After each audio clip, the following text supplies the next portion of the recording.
Well, hi, everybody, and welcome to this episode of Creating Your Beautiful Life. Again, just a little bit of backstory. I want to thank my husband, Tim, who has endeavored to put this book that we were going to write into blog form. As we sat on a patio one day, we were talking about how could we leave something behind for our kids, and we said, let's compile all of our aha moments and our best ideas that we've developed over the years for living a beautiful life and put them to words. So this is our way of doing that. Today's episode focuses on the gift of listening. And so I have to admit, most of my life, what I was really proficient at, I don't know if it's good at, was talking. And so one of my majors is in communications, where we learn to craft messages and talk in front of people and facilitate groups, right? And it was about the words that were coming out. And a lot less thought was given to listening. Now, on the other side, as I'm older and as I have tried to pour into and learn more about what it means to be an effective coach and a better spouse and a better mom, I have learned a lot about the value of the gift of listening. And God kind of gave us a clue, right? Because we have two of these, two ears, and we have one mouth. And so, asking forgiveness and thanking my family for grace, because most of my life, what I did was talk a lot. So here are some things about the gift of listening. The reason why I call it the gift of listening is because listening requires humility. Actually, active, true listening requires you to put your needs aside for that moment and to focus on somebody else. And so, when we're listening, when we're really listening, what we have to do first is put aside the distractions. And we have a lot of distractions in our culture. We live in a very fast paced culture. We live with a lot of data, with a lot of noise coming in. And so, here it requires setting down what we're doing, the activity, maybe putting this away, the phone away, but really intentionally focusing on someone. Usually that involves eye contact as well, because we are reading for the cues. We're reading for the tone and the visual cues, the micro expressions in the face of what is this person really saying. Only about 10% of what we say is our words. The rest comes through our tone and our body language, and so active listening really requires us to put away the distractions. There's two other things that active listening does not have in them. One of them is listening to respond. So much of my life, I think I glazed over the top or the first part of what somebody said.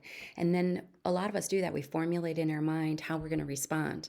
We listen to the beginning, and now we're thinking about our response, or we might even finish that sentence for them. At one point, I thought that showed that I was listening, that I was finishing the sentence, but it actually communicates to that other person that they don't have as much value when we don't allow them to finish their sentence. I was a terrible sentence finisher. I'm still a recovering one. The second thing that active listening does not have within it is fixing.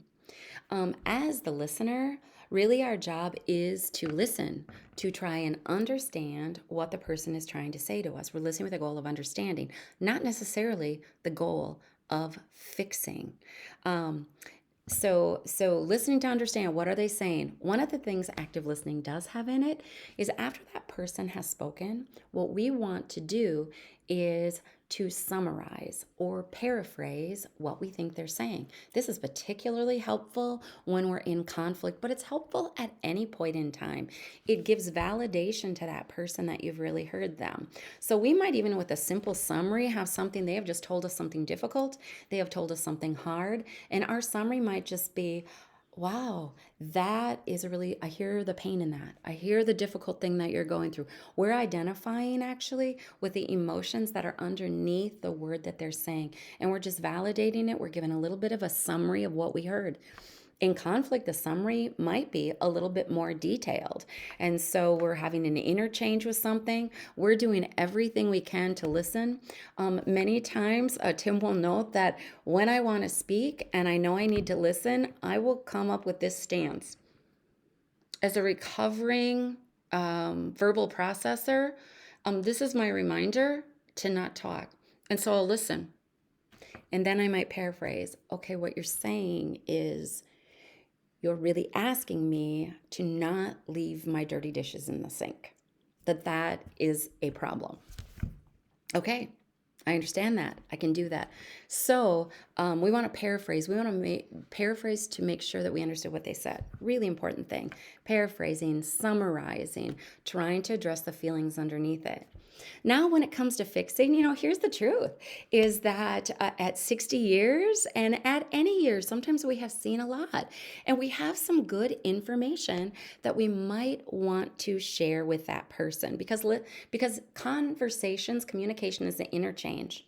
If I have given that someone the gift of listening, and then it's kind of not that we want to make it transactional, tit for tat, but it is this interchange of receiving information and giving information. So especially when we're talking with an adult, after we validate what we've heard, we might want to ask permission to give information. We might want to say, can I weigh in on that?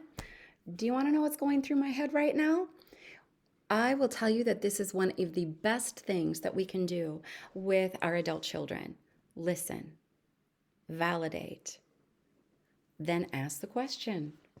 Do you want me to weigh in on that? And truly respect the boundaries of another adult if they don't, right? So I'm just going to say that active listening, the other thing I'm going to say about distractions, and, forgive me if this is the grandma or the mom, one of the things that I become very worried about in our culture is that it seems we are less and less likely to practice active listening, which again is setting aside what I'm doing to focus on what is being spoken by somebody else. In cultures with less distractions that I've been to, this is a skill. This is something that they have developed over time. There aren't all of these distractions, televisions, phones, um, uh, things coming in. And so the ability to sit and listen and weigh in and sometimes comfort with just not necessarily to fix but to comfort, that is a skill that is learned in these other cultures a little bit more. We often go in our culture, why is there such a struggle with self-worth? And I'm not blaming, I'm simply saying the origin of self-worth in little people comes from having needs met and being delighted in. Being delighted in means that someone is actually hearing them, it's actually seeing them, and so that we can respond correctly. When I see littles, and the people who are caring for them spending much time here, but ignoring the ability to delight in the discoveries of the littles, what we are sending is that message that says, you are not visible. Your worth doesn't matter. We are not seeing, delighting in the discoveries, in their discoveries. And so I just want to throw out there for you. This is a tool that I've done over time. This can be compelling. Pick your time for active listening, for your mail, for your information. Give it a time box. This is when I will use this item. I will not use this item when I am in the midst of conversation with other people. I will not use this item or the television when I need to have a serious conversation with someone, a serious listening with somebody. And so we want to just set those aside. We want to give eye contact. We want to be fully present. So I encourage you to just grow. It's a gift. It's a skill. Tim's going to have some good stuff for you to read, to look at. He always does that. He provides data in our spaces down below. But the gift of active listening is going to make your relationships and your life much more beautiful. I know it has mine. Thanks for listening. Have a great day.